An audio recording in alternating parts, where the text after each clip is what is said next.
Hey everybody. I'm running late to a meeting, so I always say that, but I'm going to try to keep this a little brief. Who wants to ask the first question? Hey, good morning, Stephen. Your reaction to the Supreme Court's announcement today, siding with the Trump administration, removing 500,000 illegal aliens under who had temporary protection status from Nicaragua, Venezuela, Cuba, Haiti. What's the next step in this process, and will any of these folks be eligible to stand? So just for everybody, the program that the gentleman's referring to is CHNV, Cuba, Haiti, Nicaragua, Venezuela. But more specifically, it's the program, this is a very important point because this context is often missing. It's the program that was launched by the Biden administration to fly illegal aliens into the country by aircraft. So when you hear about migrant flights, when you hear about illegal aliens being flown into the country, there were other programs too. They had a flying program they had a free transportation program for hundreds of thousands of illegals at the border that was run out of DHS and funded by FEMA. They had a separate program for UAC, unaccompanied alien children. But when you think about mostly when people are talking about the migrant flights, they're talking about this program, the fly-ins for these illegal aliens. About 500,000 illegal aliens from those four countries, particularly in the last 2 years of the Biden administration, were flown directly into American cities and towns. So, of course, we revoked those, they called it parole for those individuals, amnesty basically. And now, of course, they're all subject to deportation from the United States. And, of course, self-evidently, of course, they have to be deported. You can't have a situation where the Biden administration can fly in 500,000 illegal aliens in the last 24 months, and we're having a conversation about, oh, maybe they should get to stay for life. They've been here for 24 months. They were flown into our country illegally, and the good news is the airplanes travel in two directions. Next question. Stephen, can you just comment on, so the president's post this morning on China, he didn't specifically say what they did wrong. What did China do wrong? It's a great question and a very valid question. I'm going to let the USTR, the trade rep, Jamieson Greer, as well as Secretary of Commerce and Secretary Lutnick, provide more detail on that. I know that's not exactly the answer that you want, but I will speak at a high level to the fact that China has abrogated the agreement. The United States acted immediately and in good faith, as of course you all saw, with the proclamation adjusting the tariff rate. China did not fulfill the obligations that it made and committed to with the United States. And so that opens up all manner of action for the United States to ensure future compliance. It remains the president's hope and desire that China will choose the path of cooperation, of common ground, and that we can open up China to American business, just in the same way that America, of course, as we all know, has been open to Chinese business for a very long time now. And so hopefully China will choose the path, to use a very common bureaucratic phrase, of rules-based conduct, not a phrase I often use, but it applies here, and follow the agreement that they reached. Next question. How quickly must China respond? How quickly must China respond to the president's demands until that action is taken? Well, again, as I mentioned, China often says that it believes in the exact phrase of the rules-based international order, right? We've all heard that phrase from China over and over again. This is a chance to show it's serious about upholding that commitment to the rules-based international order. And as soon as possible is the best answer I can give you. We want to see them comply with their agreements with the United States and fulfill their obligations so that we can have, again, a relationship that is cooperative and that is constructive, which is what the president wants. Stephen, could you share more information about the person who was impersonating Chief of Staff Susie Wiles? The FBI is now investigating that. Can you share any? I don't have any information on that. I apologize. On the new visa restriction policy Yes. that will apply to foreign nationals that, according to the U.S. government, are censoring Americans through social media, for example. From your perspective, is this something that is happening in Latin America? Well, there are examples, for example, in Brazil of fairly significant restrictions that have been imposed on the free speech rights of Americans. But would you mention someone in specific? But just as a general matter, this represents the United States' continued commitment to restoring free speech and fighting censorship. It was one of the big issues in the election, and we're going to fulfill and follow through on that commitment. Can you talk about the China student visa restrictions? Is this something the U.S. is planning on doing long-term, and does it apply to all students long-term, not just some specific subjects and those who are connected? Well, the State Department is putting that in place right now, so I don't want to get ahead of Secretary Rubio in how exactly that's going to be developed, so details to come. But as a general matter, the policy is going to be that we're not going to be awarding visas to individuals who have a risk of being engaged in any form of malign conduct in the United States, which of course would include espionage, theft of trade secrets, theft of technology, or other actions that would degrade the security of our industrial base. At the same time, there's a deeper issue here too. J.D. Vance has spoken about it as well, about that we don't do enough in this country to reward and celebrate American genius. You know, we in the 20th century, during a period of very low migration, led the modern world in everything: aviation, space flight, technology, national development, medicine, everything, using our own genius here in this country. And so, of course, we want to have an immigration policy that allows, just as we did during the World War II era, people have specialized knowledge to be able to contribute to our national economic security. What we can't do is have a system that deprives Americans of an opportunity to contribute to their own country. And we can't have a policy in America where every citizen of this country, whether looking for a job, whether looking for housing, whether they're looking for a government benefit in a time of need, has to compete with all of planet Earth. Because then you're not a nation anymore. At that point, you're just a world economy.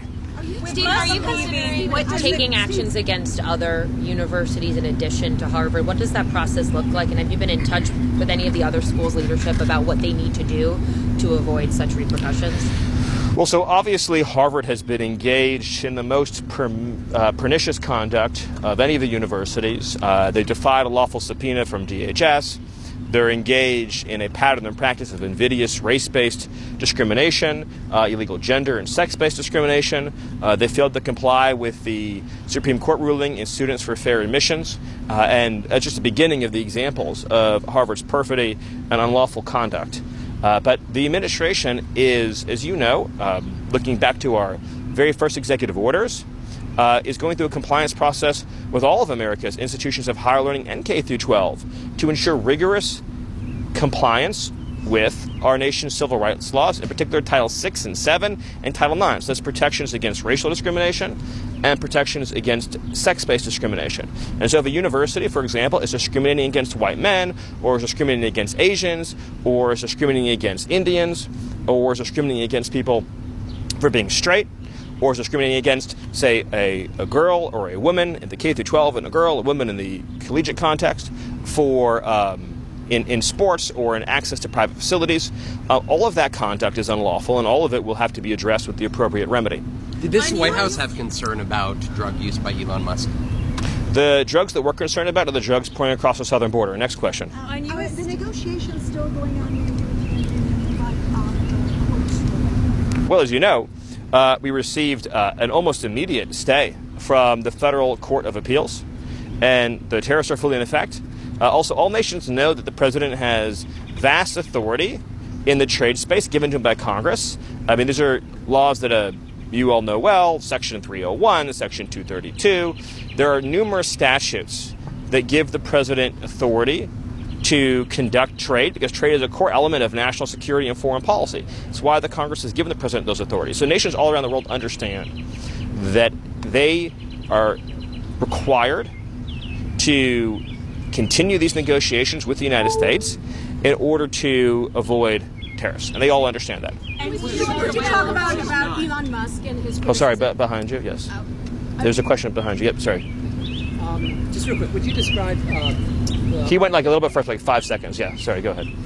The RFK Jr. report had 7 citations citing academics that turned out to be fake. Did that live up to the standards of the U.S. government? And are there new procedures in place or any accountability for that? No, I don't believe that's true, but even regardless, the reality is that what has been fake for generations now is the medical and nutrition advice that so much of this government has been giving our families.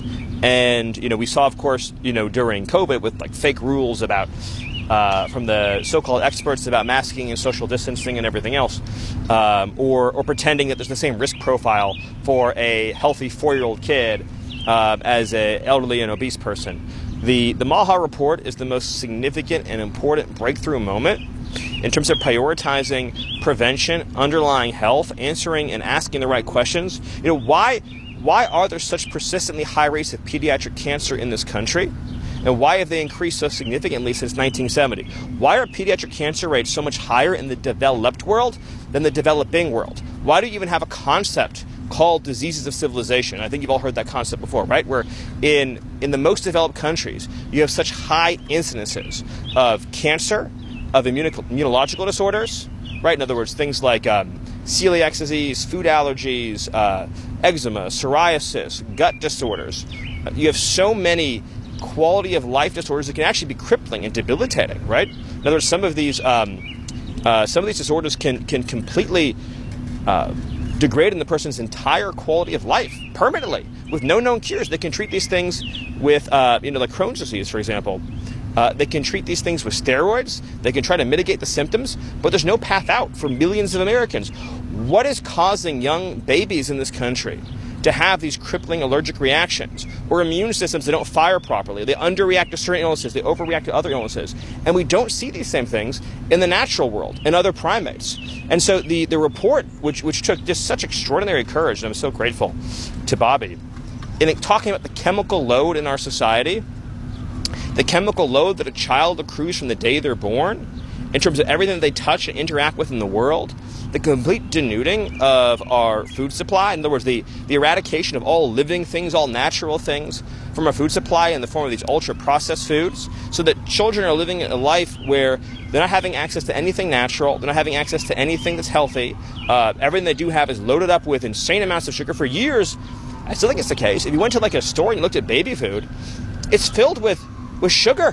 Why are people putting sugar into baby food? And how many children's snacks, right, are filled with dyes, artificial ingredients, and massive amounts of sugar? What is this doing to a young body from the day they're born? Combined again with all the chemical exposures, the incredibly accelerated growth and compression of the overall vaccine schedule from even when I was a kid. Parents have questions. They want to know, again, why do their kids have these chronic health conditions? Why do they go to the hospital when they're sick? Instead of just, in other words, they have like a common cold. Why is it sending them to the hospital? Why is their immune system firing wrong? Why is it that that foods that people have eaten for thousands of years are suddenly causing these crippling allergies in children? Why is it these high and persistent rates of obesity that is no precedent in history amongst our young people? What are the effects and the cost to our healthcare system over time when you have these high rates of chronic illnesses, heart disease, obesity, lung disease, asthma? Like, what are the effects of these on a society, both financially, personally, quality of life? Why is it that a person from the developing world has a lower cancer rate than an American does? I mean, on average, right? But within a single generation, their family has the exact same cancer rate, likelihood of getting cancer, as the American population. These are questions that no one has wanted to ask or explore or assess, and thank God that Bobby is doing so. I have time for one last question. Has the president plan to call or meet with Chinese leadership? Does he have No updates on that, so I'll take one more question. One more question on Iran. Just a follow-up question. Does the administration already have an internal procedure on how to identify foreign nationals who are acting in that way regarding the visa restriction announced? Yes, so I would just say that how to identify those individuals. Yes, so the State Department, under the leadership of Secretary Rubio, is putting in place a system to ensure that anyone who enters this country, but particularly for longer-term immigration benefits, things that have a pathway to a green card or a pathway to citizenship, right, the holy grail of the U.S. immigration system, putting in place a protocol, both in terms of the interview process, the documentary process, the social media process, of making sure that anybody that is admitted to this country, and again in particular for these longer-term benefits, is somebody that is going to be supportive of our values, of our way of life, that's going to assimilate, that's going to integrate into our national culture, that's going to be financially self-sufficient. Look, you should never have harmful migration, ever. There should never be a case where somebody's coming into this country who has a negative view about America, about the West, about our civilization, isn't going to be able to pay their own way, is going to have a hostile attitude about the way we live in this country. Like, why would any society, why would any civilization that actually wants to preserve itself allow for any migration that is negative to the country as a whole. And so I applaud Secretary Rubio for taking the steps he needs to make sure that America delivers for Americans. Thank you. Was the White House aware of Elon Musk?